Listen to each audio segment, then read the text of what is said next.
Kemudian wasadisu wal ishruna, perkataan yang ke-23, man arada asyarafa ay al-uluwa, orang yang ingin mulia ay al-uluwa, atau ingin luhur, ingin tinggi derajatnya fi dunia wal akhirah, baik di dunia dan di akhirat, falyaftar al-akhirata ala dunia, hendaklah orang itu lebih memilih kepada akhirat ala dunia atas dunia. Yang dimaksud lebih memilih akhir atas dunia itu apa? Bi ayyulazima al-ibadati, terus menerus beribadah, fi jami'i awqatihi, di seluruh waktunya, hasbama yatiku, sesuai dengan kemampuannya.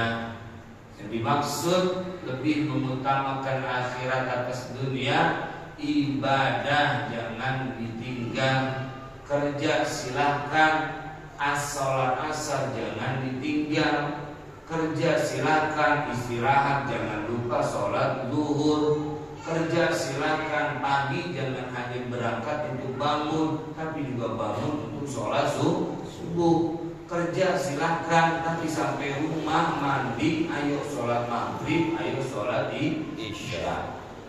Lebih-lebih sebisa bisa berjamaah. Orang yang berjamaah sangat mudah, ditulis oleh Allah, waqad wa undana minta wa naktubu maqaddamu wa asarahum. Asar itu maknanya asbabun nuzulnya, ceritanya ada orang Ansor ngadu sama Nabi, rumah saya dari masjid jauh, masjid Nabi, masjid Nabawi, rumahnya jauh, untuk sholat jamaah bisa bareng dengan Nabi. Dia minta Nabi, saya boleh nggak bangun rumah di mana biar lebih dekat jaraknya ke masjid. Maka Nabi menjawab, aqwamun nasi ajran fis salati, paling besar pahalanya orang di dalam sholat, ab'aduhu mamsyan ilal masajid, orang yang paling jauh jalannya menuju masjid. Nah, maka bisa jadi juga pahala kita sama orang dulu beda. Orang dulu kalau mau wudu, sholat tahajud, sholat apa masih ngerek dulu, itu tinggal buka doang. Berarti dengan pemahaman ini, usaha pun juga bernilai pahala. Kayak tadi masih ngerek kalau orang tua itu, atau masih mau pakai. Kan begitu. Kalau kita kan tinggal buka doang sekarang, fasilitas sudah makin enak, udah makin nyaman, masjidnya udah pada pakai AC, gitu ya. Masjidnya udah pada pakai AC, luar biasa nyaman.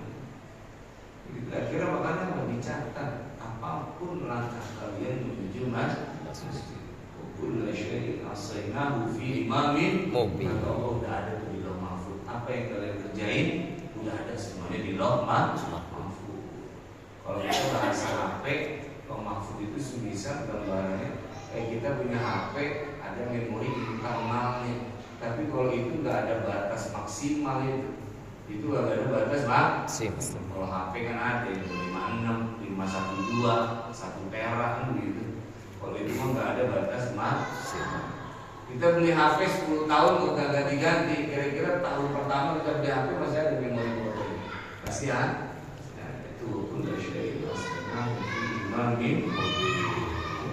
Itu yang dimaksud kita kalau pengen mulia dunia akhirat, utamanya akhirat dari dunia. Sholat jangan ditinggal, ibadah jangan ditinggal.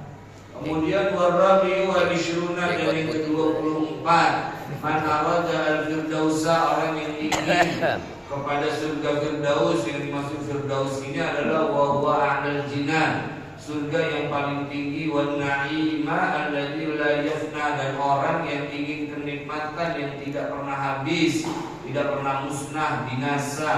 Wa huwa, yang dimaksud kenikmatan ini adalah na'imul jannah, kenikmatan surga. Apa? La yudayyi'u umrahu fi fasadid dunya bi fi'lil ma'asi, jangan tidak menyia-nyiakan usianya di dalam merusak dunianya bi fi'lil ma'asi, dengan melakukan maksiat. Kita pengen surga Firdaus, kita kita pengen kenikmatan yang gak pernah musnah, maka kuncinya kata beliau dalam kitabnya mengatakan jangan menyia-nyiakan umur dengan melakukan maksiat. Karena kita akan mendapatkan pertanyaan kelak fi ayyi, ya. Apa namanya, kita akan mendapatkan pertanyaan untuk apa, fi ma afnaita umrah, umurmu dihabiskan untuk apa, fi ma iblaita syababak, dihabiskan untuk apa masa mudamu.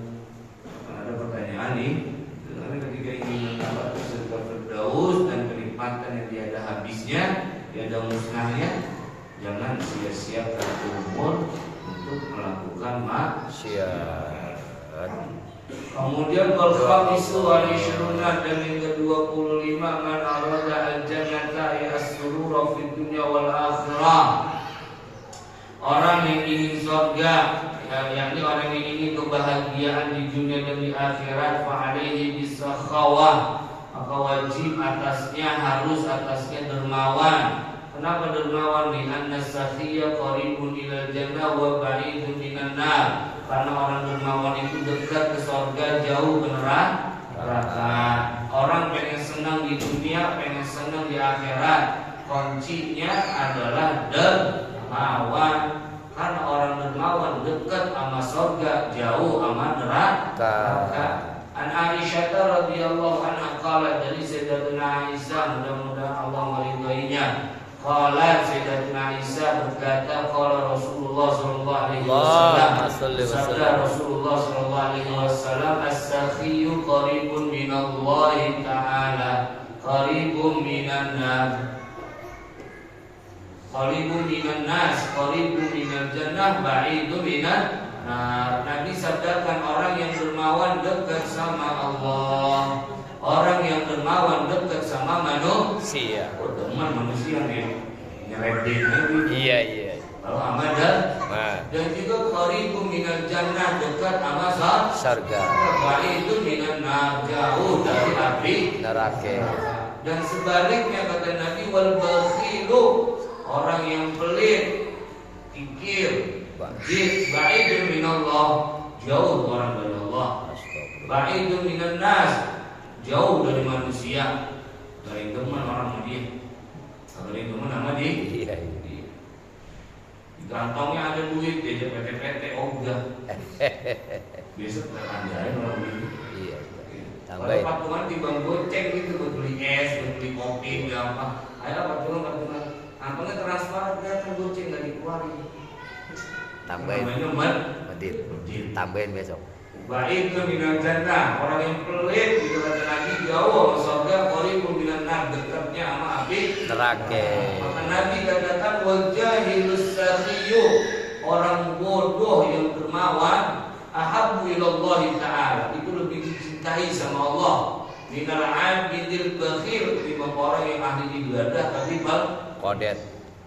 Sholat duha ini 8 rakaat. Iya. Tahajudnya lama, witirnya 11, begitu. Belum taubatnya, belum hajatnya, belum tasbihnya. Amat duit 1.000 udah. Lebih baik orang yang bodoh kata Nabi. Kata Nabi masih lebih baik orang bodoh daripada orang ahli ibadah tapi kodet. Kalau ini cerita ini saya pernah baca satu kitab, ada namanya Abdullah bin Mubarak, dia orang Baghdad sedang haji, tertidur katanya di Hijri Ismail, bermimpi Nabi dalam tidurnya. Kata Nabi bilang, Abdullah bin Mubarak, kamu kalau udah pulang haji, mampir ke kampung ini, ke rumah ini, ada di situ yang namanya Bahram al-Majusi, begitu kata Nabi dalam tidurnya. Sampein salam dari saya buat dia, Allah ridho sama dia. Masalah nih bang. Iya. Pulang haji, karena dia orang Baghdad, dia cari. Oh ini ciri-ciri nih, kemarin dikasih tahu mana? Ditanya sama Abdullah bin Mubarak, anta Bahram al-Majusi, kamu benar yang namanya Bahram al-Majusi? Al-Majusi itu namanya apa? Ya orang Majusi, penyembah. Ya benar, saya Bahram al-Majusi. kamu punya amal kebaikan apa? Jadi nggak diceritain dulu mimpinya, ditanya dulu, kamu punya amal kebaikan apa? Saya punya amal baik. Menurut orang Majusi itu baik, padahal menurut kita itu hak. Kata dia bilang, saya kalau orang ada yang utang saya kasih, tapi jangan lupa lebihnya. Iya. Kata Abdullah bin Mubarak bilang, oh itu haram. Ada lagi nggak amal lain? Bahrom bilang, oh ada. Saya punya anak 8, 4 laki, 4 cewek, saya jodohin itu pasang-pasangan. Abdullah bin Mubarak bilang, kok sama itu nggak boleh itu sama. Ada lagi nggak amal baik? Oh ada. Apa? Saya punya anak 1 lagi perempuan cakep banget, nggak saya kasih orang saya nikahin. Kata dia itu amal baik, karena orang maju sih. Abdullah bin Mubarak bilang, itu bukan amal baik itu bukan amal baik. Nanya lagi, ada lagi nggak? Ada. Setiap anak yang saya pestain itu saya undang saya keluar, tapi adatnya adat Majusi. Sama itu juga haram, salah. Ada lagi? Ditanya, oh ada lagi. Apa? Ada perempuan yang seagama dengan kamu. Itu tiap hari dia ngidupin lampu, matiin lampu di rumah saya di depan. Dia matiin, dia ngidupin, dia yang matiin, dia ngidupin selama 3 hari. Saya curiga, saya kira itu mata-mata. Saya ikutin dari belakang. Ternyata ketika itu ibu ini masuk di dalam rumahnya punya anak perempuan. Anak perempuannya ketika ibunya masuk bilang, mama bawa apa ya rumah gitu. Kalau kita ibu bawa apa? Kita udah gak sabar, gak kuat menahan lapar. Ibu bawa apa? Karena ibunya dari rumah. Nah, saya malu yang mau minta kecuali hanya kepada Allah. Apalagi mintanya sama musuh Allah. Ada tuh orang ada di depan. Kan butuh tidak disangka mata-mata baju. Akhirnya bahwa dia pulang, dia bawa makanan di susah ada, ditaruh di cibir katanya, di sebuah wadah ditaruh, dikasih ke perempuan. Nah, Abdullah bin Mubarak dengar ini bilang, nah ini kebaikannya. Kata Abdullah bin Mubarak, kamu sudah bersalam dari Nabi. Kata Nabi, Allah ridho sama kamu. Akhirnya dia mengucap 2 kalimat syahadat. Ini yang namanya Bahram asyhadu an la ilaha illallah wa asyhadu anna Muhammadar Rasulullah. Maka orang ini wafat dalam keadaan Islam.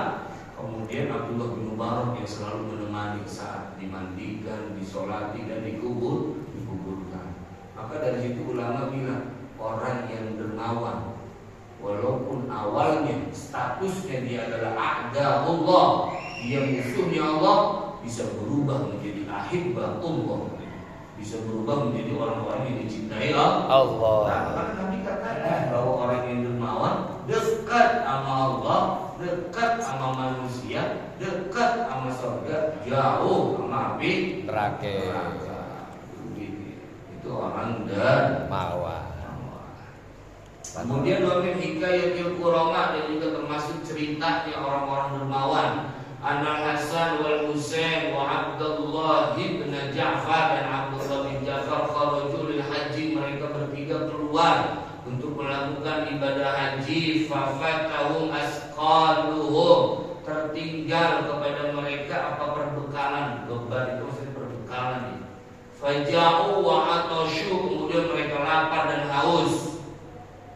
Mereka pergi haji, bekalnya ketinggalan. Akhirnya lapar, haus. Famaru, kemudian mereka lewat di khibain ajuzin fihi syadun. Mereka bertemu dengan sebuah kemah yang isinya ada perempuan tua, dan fihi syadun, di dalam kemah itu ada kambing. Fasa'aluha fasaqathum labanaha summa dzabahatha lahum. Kemudian mereka meminta kambing itu, akhirnya sama perempuan tua ini dikasih susunya.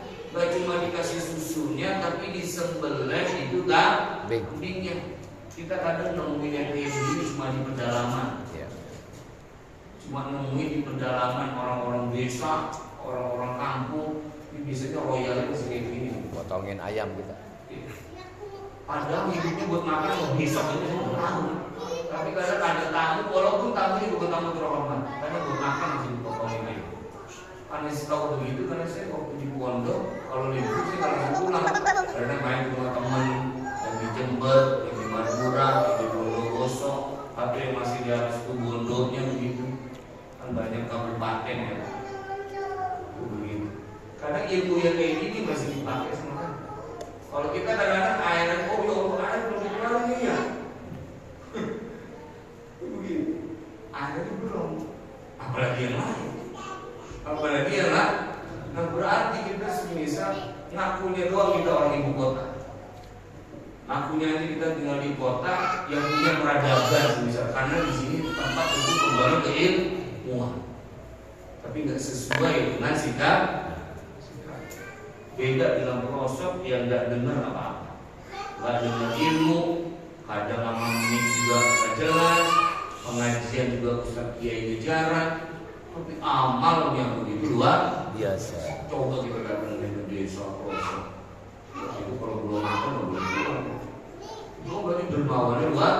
Jadi sama kayak nenek-nenek ini, nenek-nenek tua ini, perempuan tua ini, ketika Hasan, Husain dan Abdullah bin Ja'far minta dikasih itu susu, dikasih itu kambing, dipotongin, dipotongin tuh kan? Tapi cerita ini kan sudah ada pertemuan yang akan datang. Bagaimana dan cerita dermawan sama juga di dekat pondok, orang tua saya pernah nginap di situ, namanya Nyai Mulyadi. Wah itu dermawannya luar biasa. Pada rumahnya itu bukan dari lantai tapi dari tanah. Kalau buat makan. Dia meninggal hari Jumat pagi, dia nyapu dari rumahnya sampai depan gang.